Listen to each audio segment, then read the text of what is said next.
Hello and welcome to Brick Speak. I am Brigadier Rakesh Bhatia.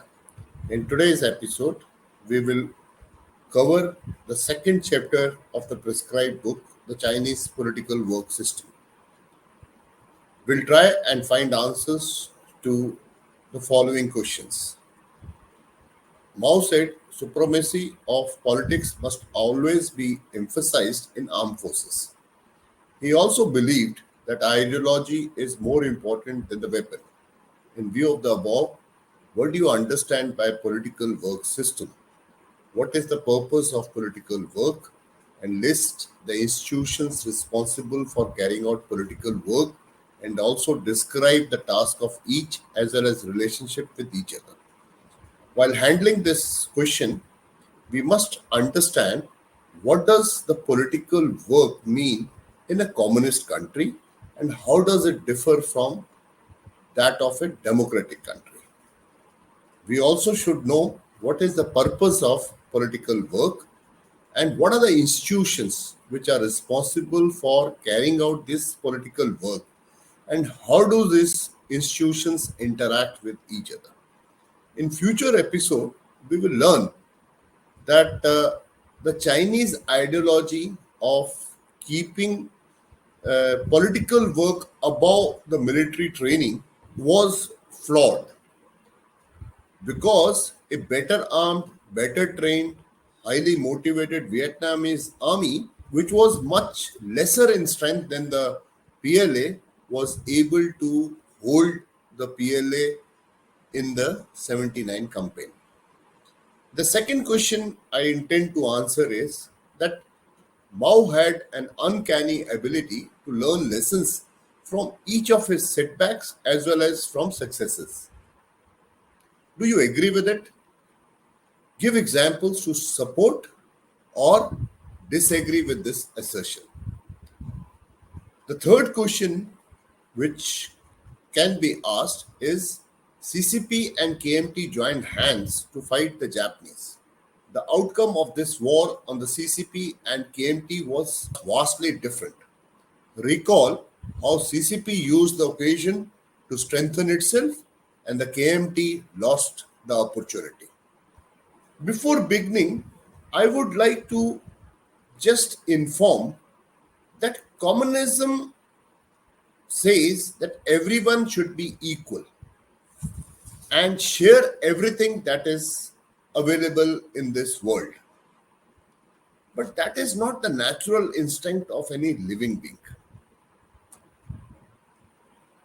Everybody wants to take a bigger share, and a person who's powerful tends to grab the resources of a weaker person.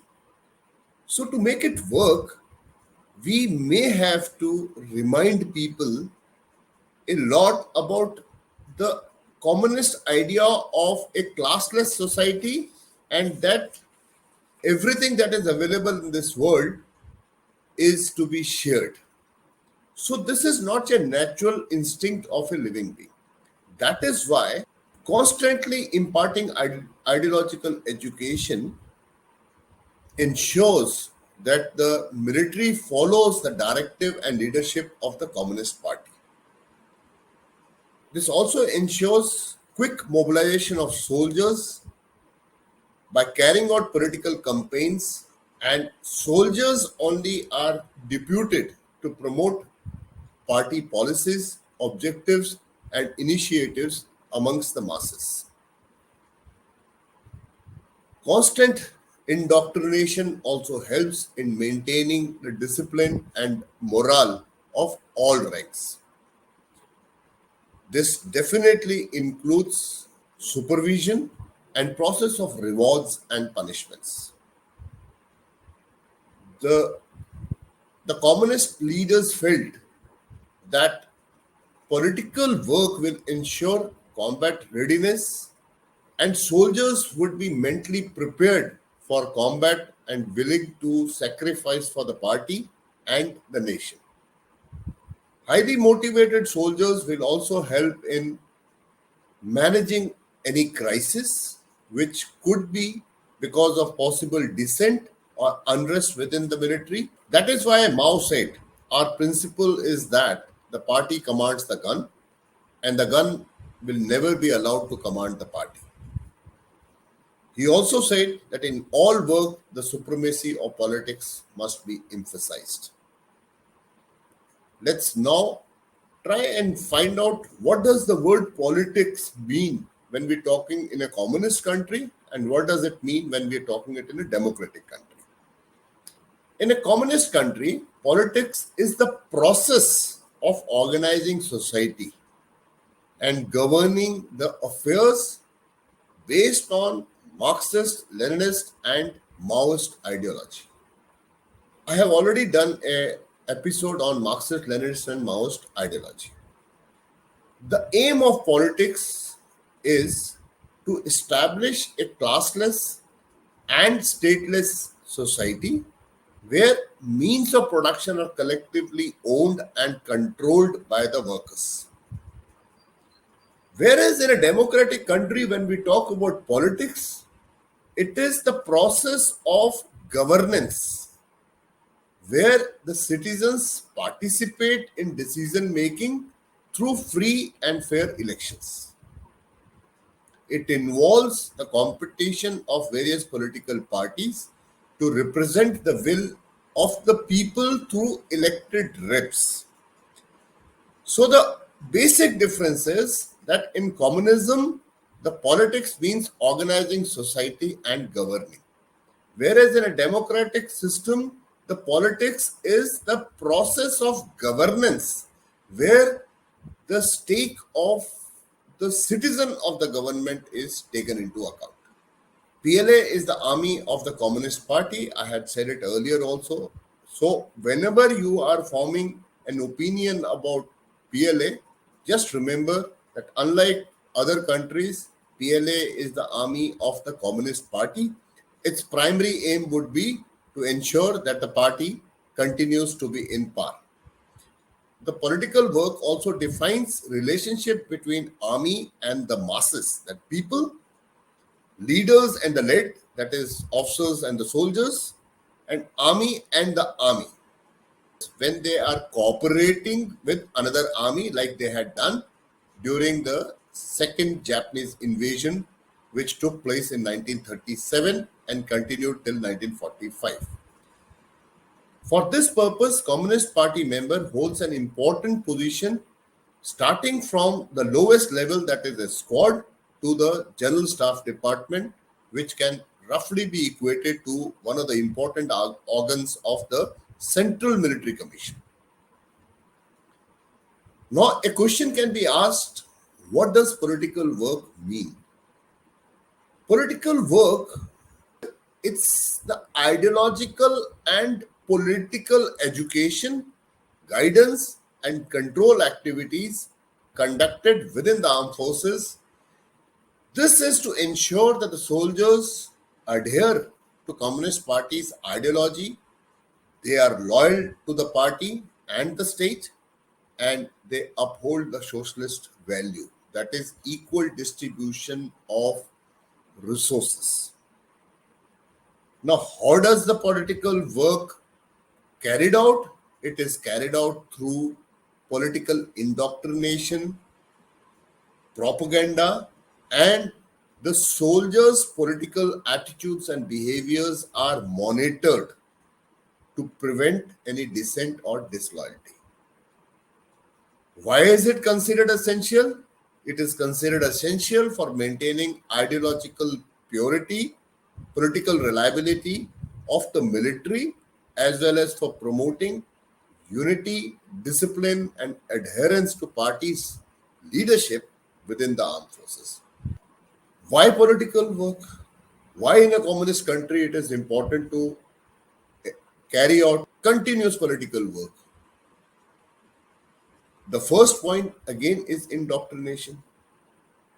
That is, the members of the Communist Party and the military are ideologically aligned with the principle and goals of the Communist Party.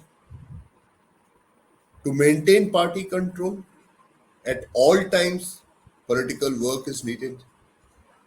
Any deviation from the original ideology can be dangerous both for the survival of the Communist Party as well as its leaders.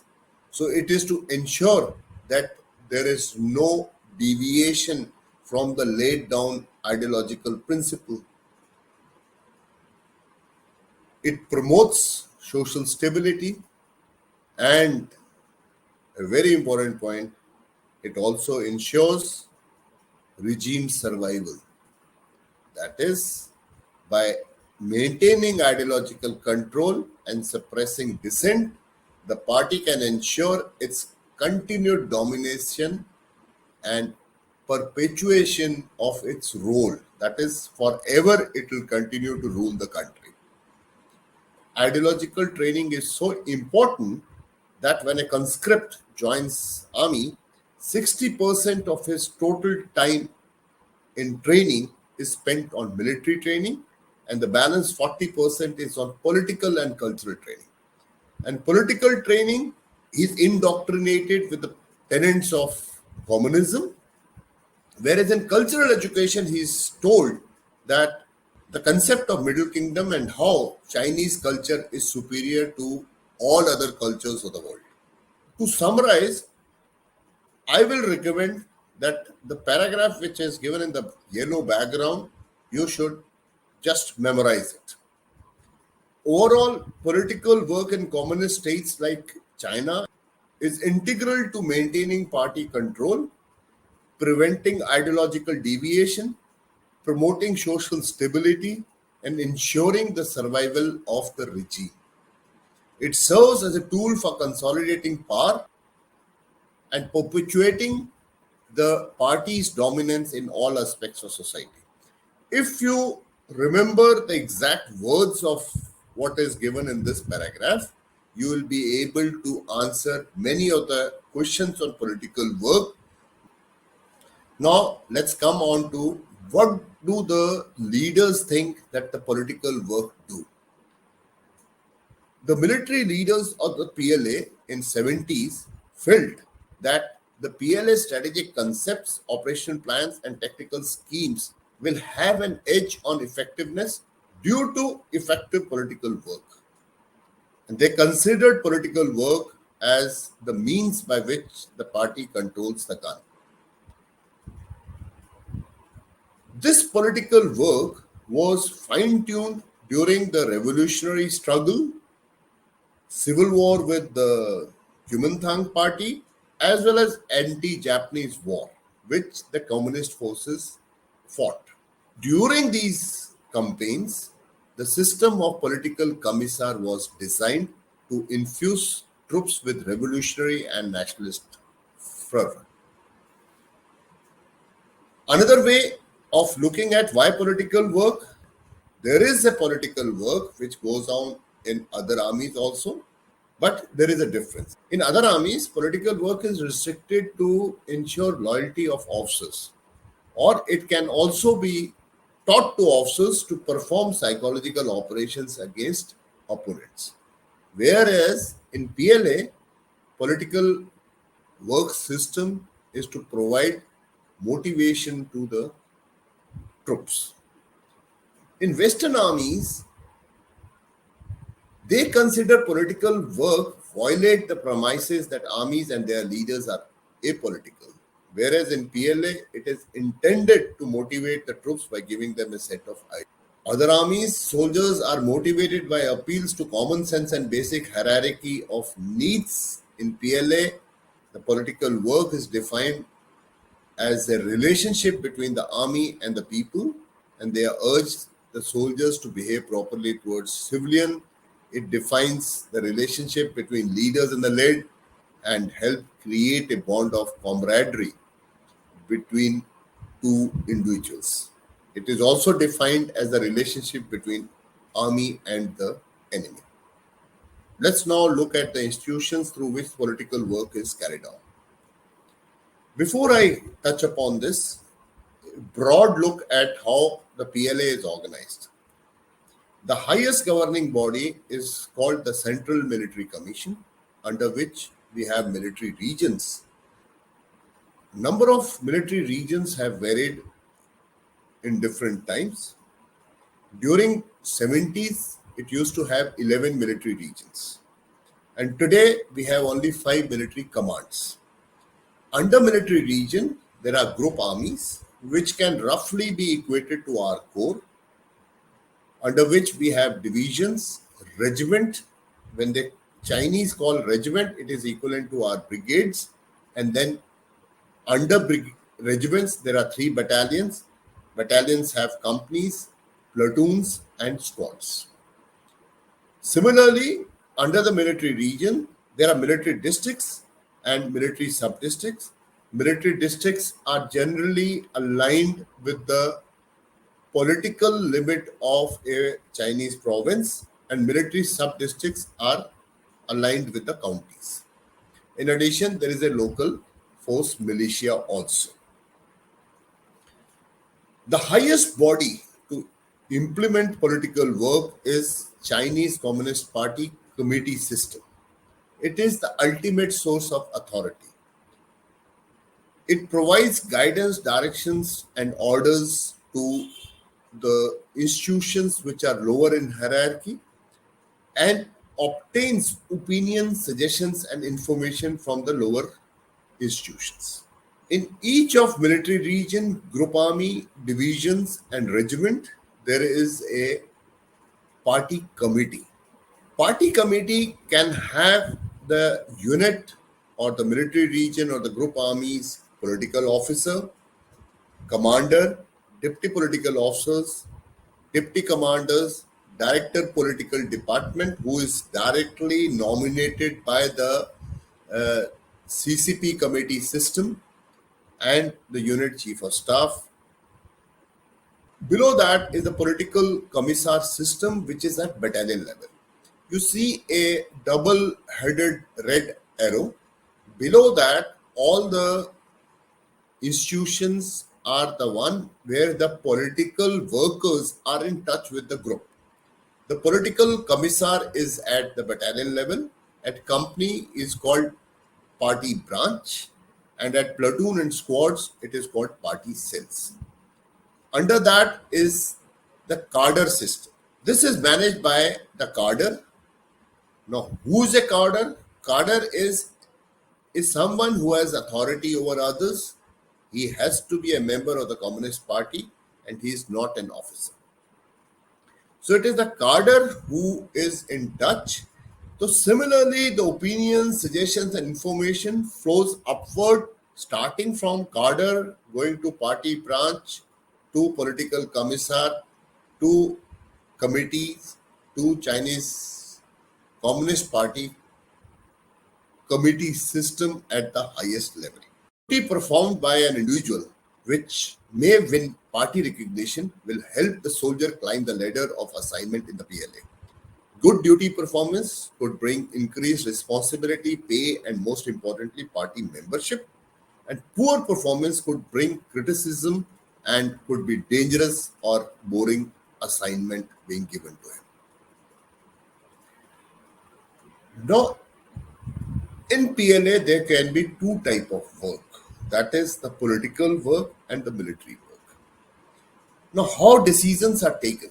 If there is a problem at the lowest level related to political work, the party cell directly communicates with the company, who in turn gives it to political commissar system and it goes to political committee. But that is not the case in military work. Now, military work is related to battlefield decisions. How a battle is to be planned and executed, including the operational plan, logistic backup, and motivating the soldiers to go for the same. So, this plan, let's say, has been originated from company commander. He has to simultaneously inform the company party branch about it. So the decision of a company commander would be influenced or guided by the company party branch, who will ensure that the action being taken by the company commander is in line with the political work. Similarly, a commander of a unit has to take the political commissar into confidence before he goes in for a military operation. Overall, the political committee at the highest level has total control over both the political work as well as the military work. To carry out political work, there is dizzying arrays of slogans, as it is called. This has been covered in my previous episode. The four concepts that share the greatest degree of influence, the three major tasks, the three major principles of political work, the three democracies, and the three rules of discipline, and 8 points of attention. This is how this political work is carried out. I'll request you to see my previous episode on evolution of PLA. With this, I come to the end of part one. The second part was about Japanese invasion, but since this video has been long, I will cover it in part two. The Japanese invasion, they were so violent. There's a book called The Rape of Nanking. We'll talk about it. The atrocities were so severe that the author of this book, Iris Chang, who was an American Chinese, committed suicide after writing this book at the age of 36. These are some of the photographs of the atrocities that was unleashed on the Chinese during the invasion in 1937.